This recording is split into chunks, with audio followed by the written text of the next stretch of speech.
Hello, everyone. I hope everyone had a great Mother's Day. Well, we are back and we are talking about supplements. We know that in women going through perimenopause, the hormones are going to go down and we might need supplements. So that's the discussion for today's session with James. James is joining me live from Australia, and he is the CEO of a company, Symphony Natural Health Company, that actually manufactures supplements. So welcome, James. Thanks, Amita. Lovely to be here. Sure. So do you want to talk about some of the research and some of the, first, why women might need supplements and what type of supplements they would need? For sure. So our company has been in the natural products industry for about 25 years, and about 24 years ago, we started investigating a herb from South America called Maca. And what was really interesting for us as we started to do clinical research into this herb was how it had the potential to impact hormone levels in women. But instead of introducing hormones into the body, what we saw is it actually nourished the hypothalamus, pituitary, adrenal, ovarian axis. And so it had an ability to increase a woman's own hormone production. And so what was really interesting for us as we began to research it in the early 2000s was in 2002, the Women's Health Initiative came out talking about the concerns and risks associated with hormone replacement therapy. And so we became even more interested in looking at this as a natural product to help women through menopause so that they had an alternative, a natural alternative. So we began doing clinical research. We did pharmacology and toxicology and human double-blind placebo clinical trials over a 5-year period. And what we found out with this particular herb, and I've seen that you have mentioned Maca on Instagram and in your posts a lot, is that this herb Maca actually has 13 different phenotypes. And these 13 different phenotypes are different colors. They have different DNA, different ingredient profiles, and most importantly, we found that they elicit different physiological effects. So what's really interesting is people know about Maca and its benefits for fertility, but what a lot of people aren't aware is that there's one type of Maca which is beneficial for women with fertility and a different one that's beneficial for men. So what was amazing is that we saw that when you looked at particular health aspects like bone health or heart health, that there would be a different type of Maca which was beneficial. And it was so dramatic that we saw that there were some conditions where the wrong type of Maca could actually make things worse. And so estrogen dominance is an interesting one where if you use the right type of Maca, there was benefits, and if you use the wrong type, it could make it worse. And so what we did is we looked.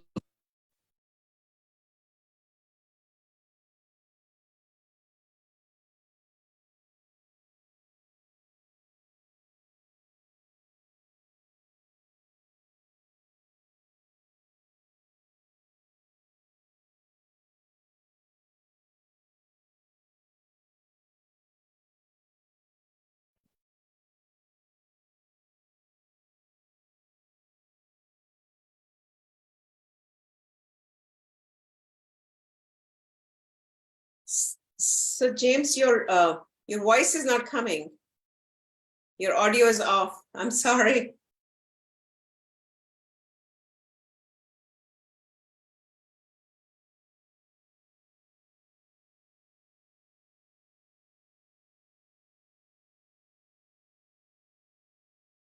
Can you hear me now? Yes, we can. Oh, sorry. So what was interesting, what we found was that Feminescence was the first Maca product that had ever demonstrated in published clinical. I can't hear. We can't hear you again.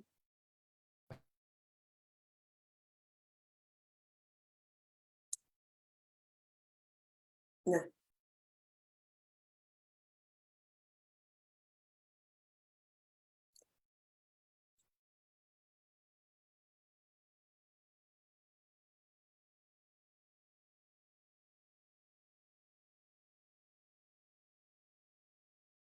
Maybe Deanna can pitch in for you, if that's okay. We are live right now on Facebook. Yeah, happy to chime in. Can you hear me okay? Yes, yes, I can. No, can't hear you, James.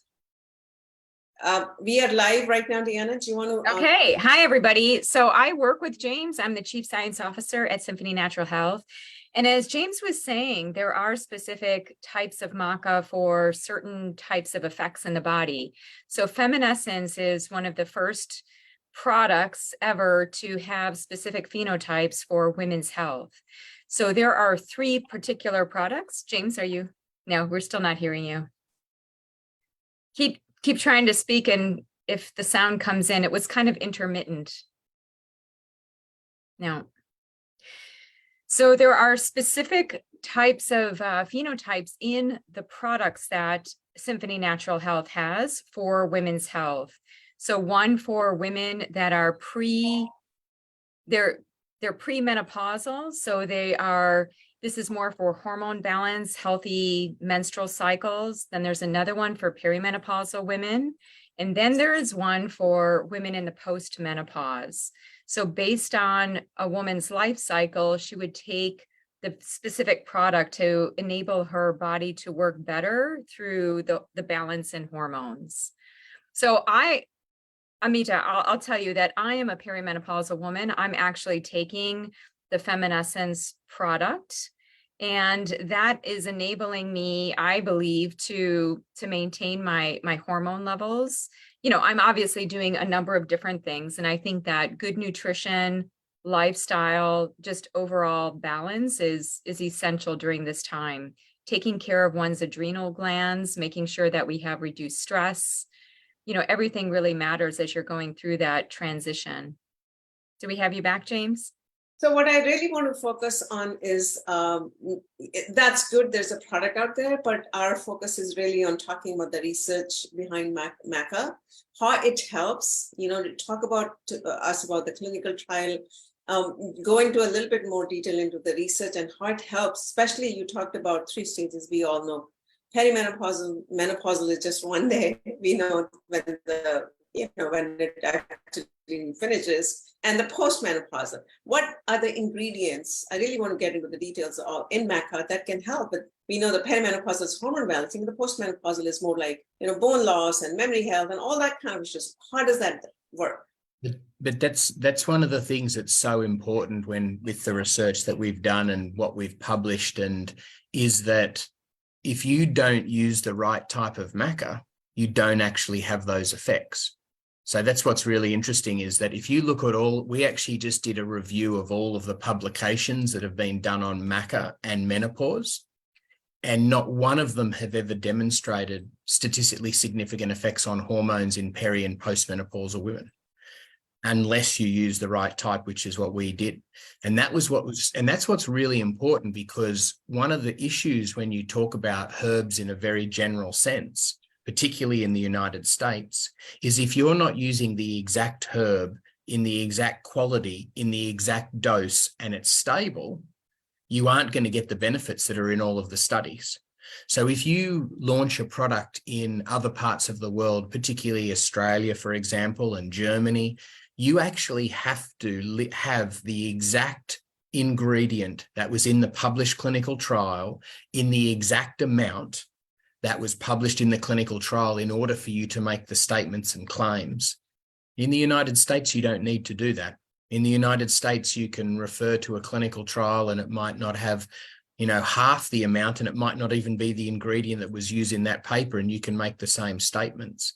So that's why when we talk about Maca, the reason that we talk about our research and we really push down on which is the right types to use, is that if we make just a general statement, we're actually in one way, we're lying to people. We're not telling them the truth, because we're making some blasé statement about, oh, this herb did this, this, and this. And well, it doesn't, unless you take it in the right concentration, the right quality, and make sure it's stable and all of those things. So that's why it's such an important thing. But what's amazing is that in the research that we did, is that when we actually affected these hormone levels in peri and postmenopausal women, we saw improvements in bone density.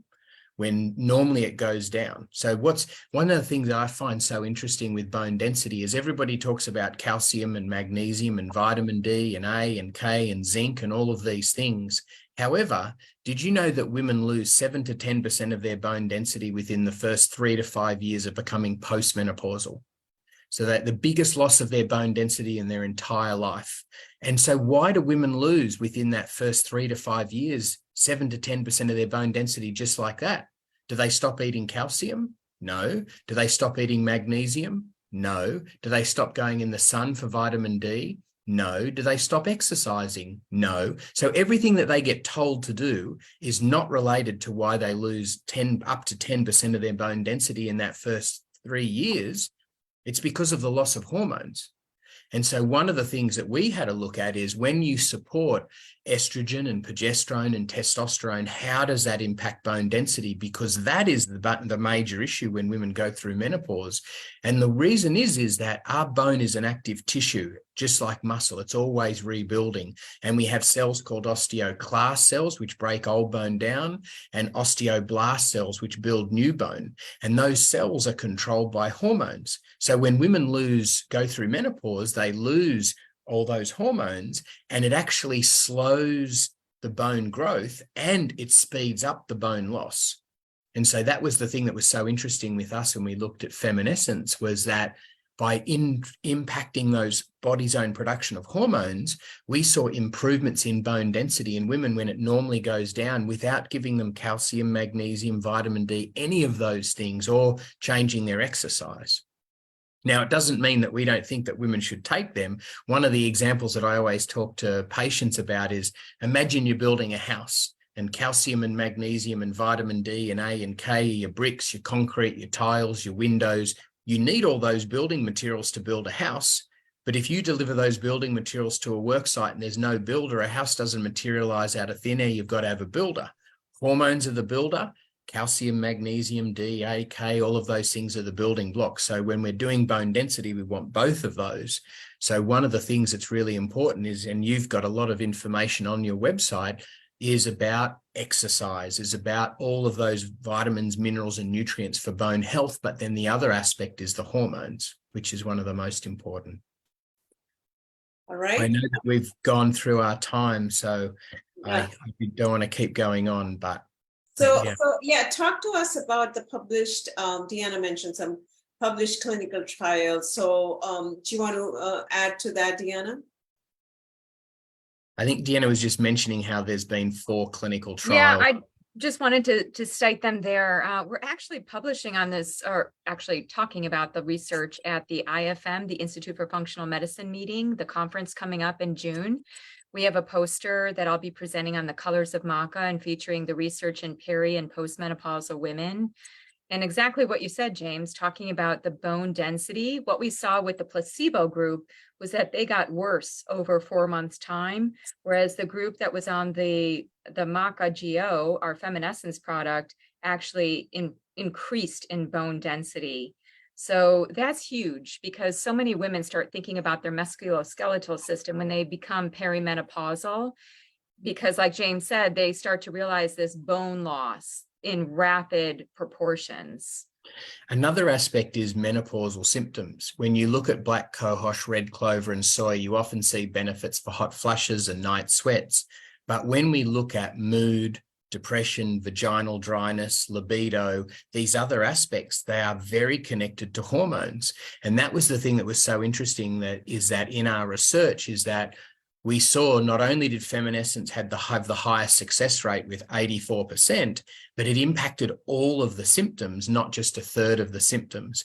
And so that's sort of another factor that I think is really important to have a look at with that research, is when you're looking at a menopause product, what does it do? Like, what does it actually do? Hot flushes and night sweats, great.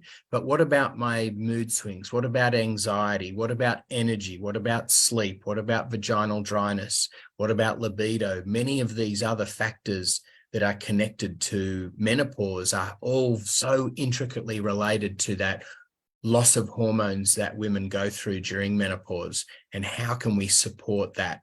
And obviously supporting the body's own production is an ideal, healthy way. as well as exercise, as well as sleep, as well as diet and getting enough protein. All of those things are also intricately related. James, I'd just like to chime in about Amita. You might want to know how the Maca phenotypes work. From a scientific perspective, many people think, oh, it's just a phytoestrogen. So you mean it's kind of like soy or red clover? It's actually not. So it's not a phytoestrogen. It has a different mechanism.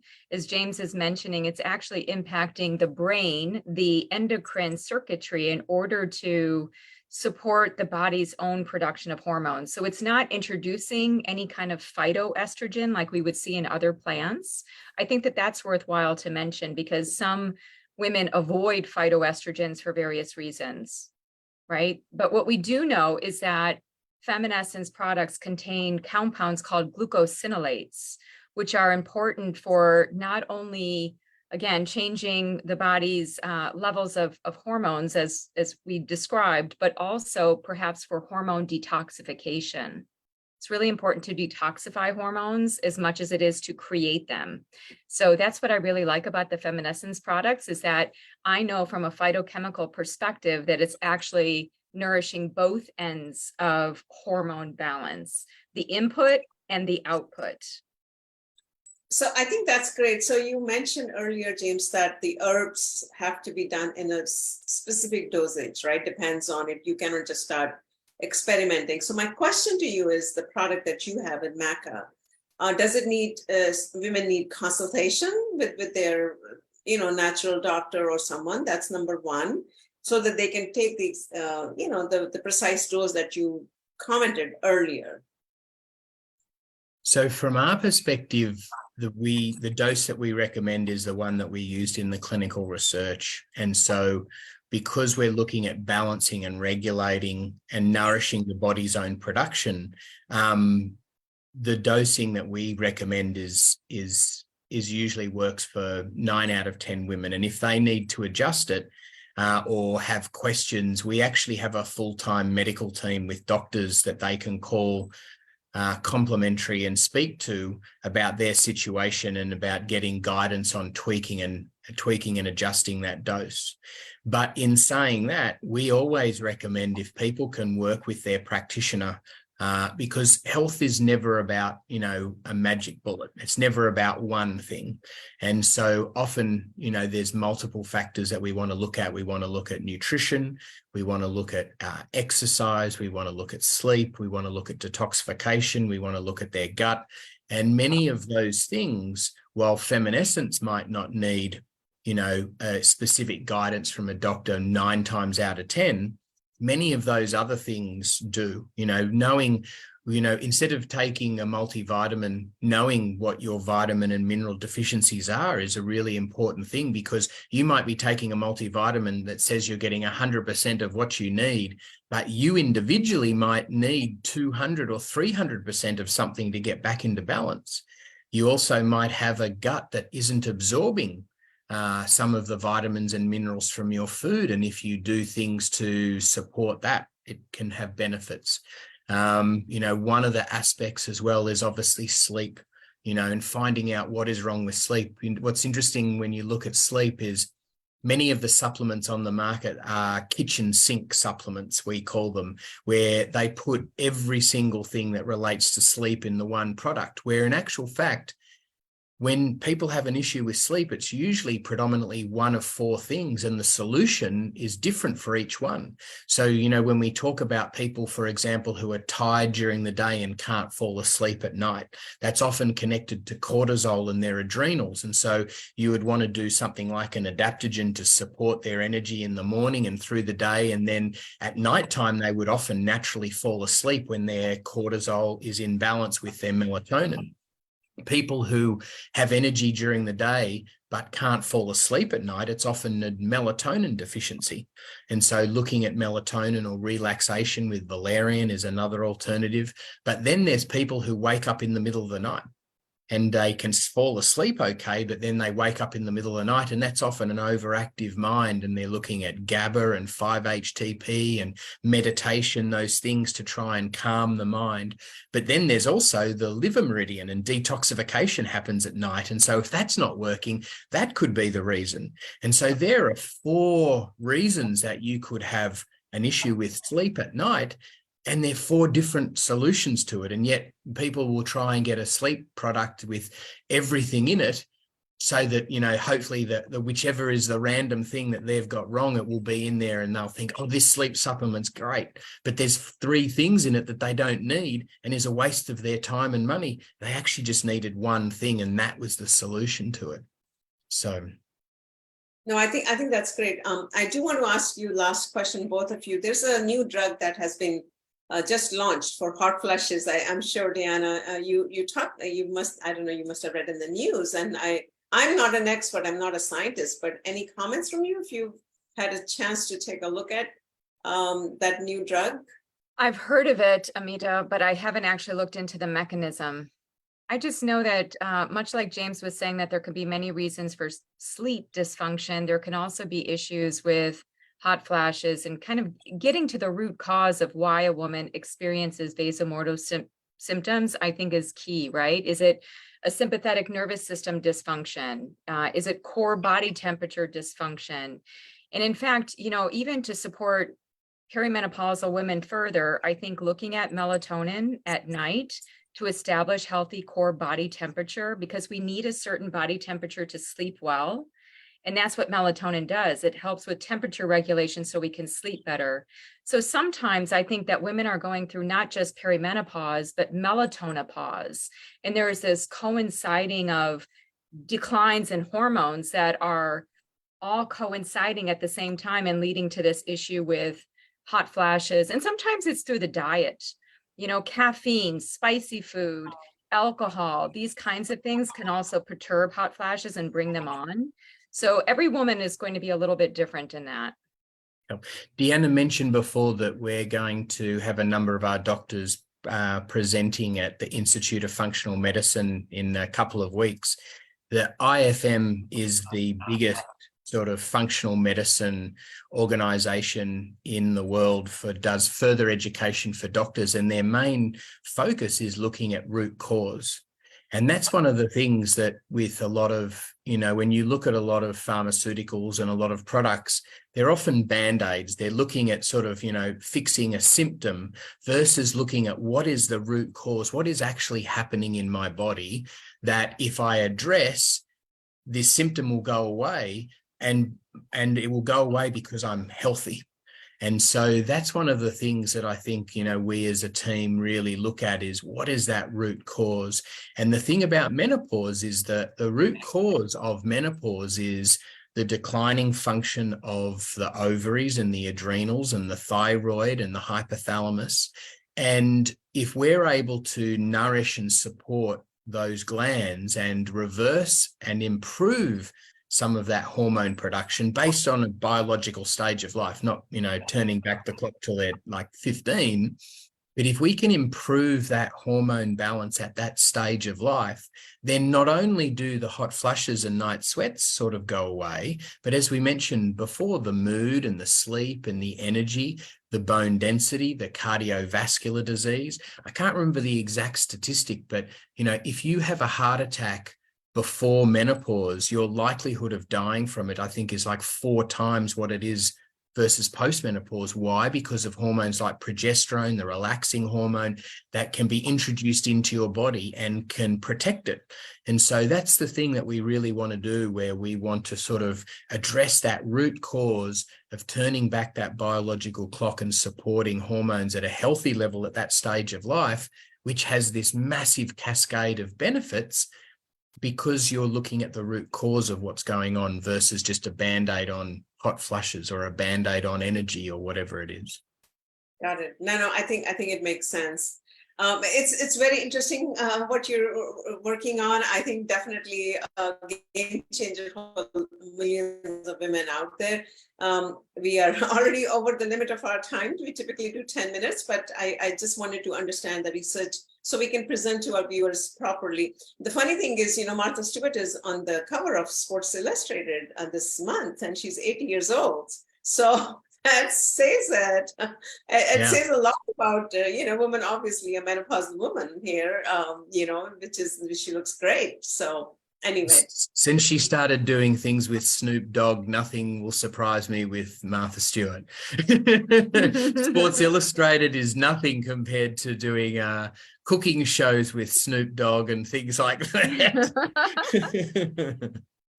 All right, guys, but thank you so much. I just, please share all the products, all the information you have with us.